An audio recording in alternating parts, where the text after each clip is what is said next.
Finishing off here on this Memorial Day weekend on Chair Shot Rally, WrestleZone.com. And of course, you might have seen the ads on WrestleZone.com. We've said it and been plugged on social media. If you ever see any really good or really bad or just WTF at indie wrestling, whether it's wrestlers, fans, whatever, we encourage you to please send it to our social media accounts, email to us, chairshotrally@yahoo.com. We'd love to start being able to feature in a segment the good, bad, and what the. And be like the CSR Botchamania.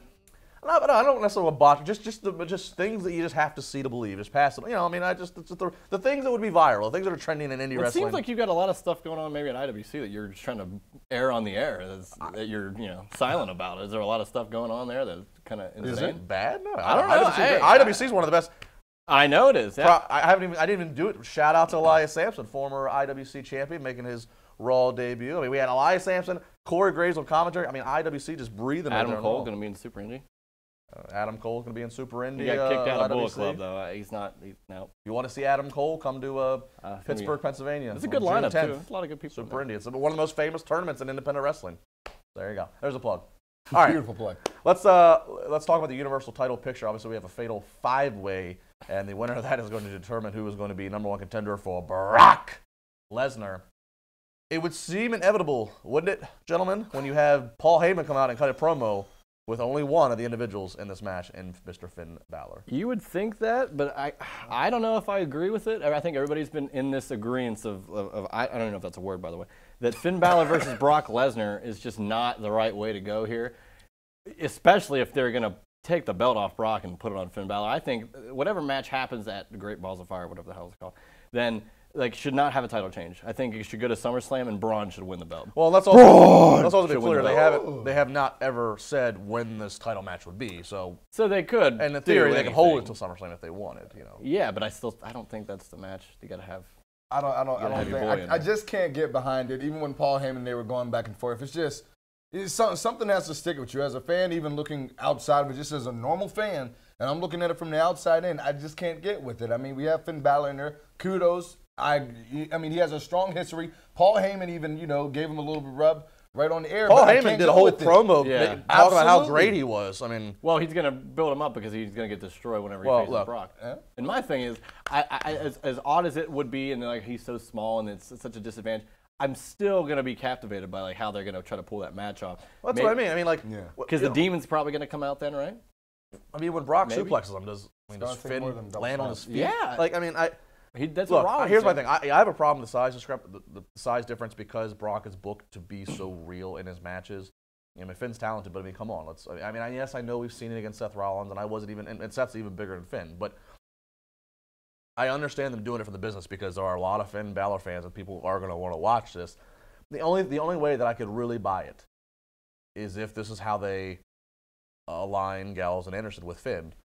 If it took numbers to beat Brock, I'm okay with that. Especially, two guys that have had the took numbers to beat Randy Orton. Yeah. Well, I would be okay with that if they use that. But other than that, I think the only other way in the match, Samoa Joe.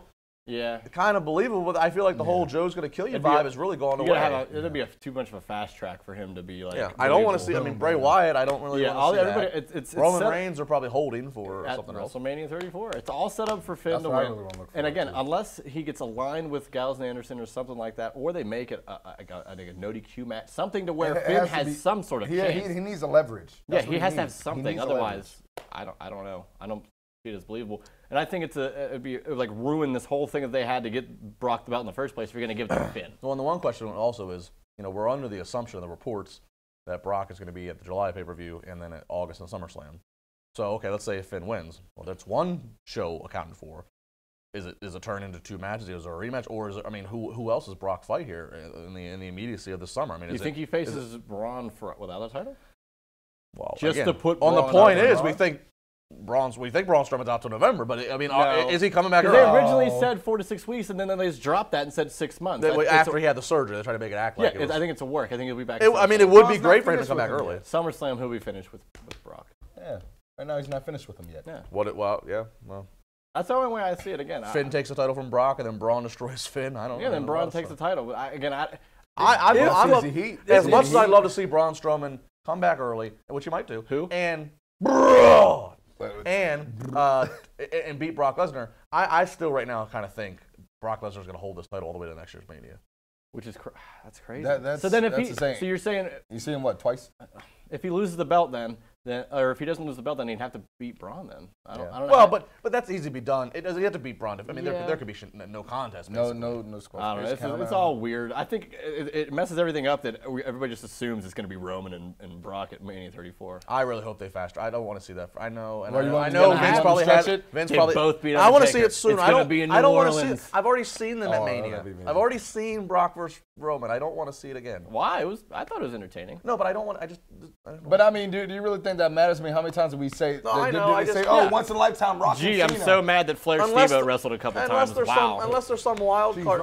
Unless there's some wild card to this, like I don't know, the Undertaker's the guest timekeeper or some crap. I don't know, but special guest referee. Start the book. Yeah. Cemetery match or something. Buried alive. Triple threat. Undertaker versus the two guys that have beat him at WrestleMania. God. Block off an hour for it. Chairshot, RealityWrestleZone.com. Make sure you check out some of the shorter clips if you need to on social media. Again, let us know if you see anything crazy at indie wrestling. We hope you guys had a great holiday week. We'll be back next week. PSR on WC.